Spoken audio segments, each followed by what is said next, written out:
মা যখন এক্সাম দিতে নিয়ে যায়, ঠাকুর ঠাকুর তুমি দেখো ঠাকুর, আমার মেয়েটা যেন সব পরীক্ষায় পারে। মা হলো তোমার? আমি রেডি। হ্যাঁ এই তো আমারও হয়ে গেছে। তুই পেন্সিল রাবার সমস্ত কিছু নিয়েছিস? হ্যাঁ হ্যাঁ আমি সব নিয়ে নিয়েছি। আচ্ছা খাতাটাও নিয়ে নে, টোটোতে পড়তে পড়তে যাবি। হ্যাঁ আমি খাতাও নিয়ে নিয়েছি। আর তোর হয়ে গেলে এখানে একটু আয়, ঠাকুরের কাছে একটু প্রণাম করে যা। ঠিক আছে আসছি। আচ্ছা শোন, ভেতরে ঢুকে কিন্তু বন্ধু বান্ধবদের সাথে একদম কথা বলা দরকার নেই। এক সাইডে বসে চুপ করে বইটা পড়বি। আচ্ছা। আর প্রশ্ন পড়ার সাথে সাথে ভালো করে আগে প্রশ্নটা দেখে নিবি, তারপর লেখা শুরু করবি। আর হ্যাঁ টয়লেট করে তারপর ভেতরে ঢোক। পরীক্ষা চলাকালীন টয়লেটে গেলে বোর্ডটা উল্টে দিয়ে তারপর যাবি। কেউ যদি তোকে পেছন থেকে ডাকে একদম উত্তর দিবি না, কাউকে দেখানোর দরকার নেই। ঠিক আছে। আচ্ছা শোন, সমস্ত কিছু লেখার পর কিন্তু খাতা বারবার করে রিভাইজ করবি। আচ্ছা ঠিক আছে। ঘড়িটা নিয়েছিস তো?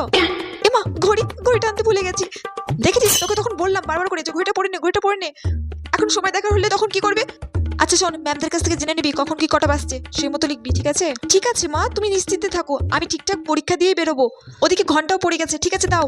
এখন আবার কি দেবো? এই তো কিছুক্ষণ আগে খাবার কিনে দিলাম, আবার পরীক্ষা দিয়ে বেরোবো। সারাদিন শুধু খাই। আরে টাকা চাইছি না, বোর্ডটা তো দাও। ও ভুলে গেছি। ঠিক আছে আমি আসছি। আচ্ছা বাইরে আমি এখানে বসছি।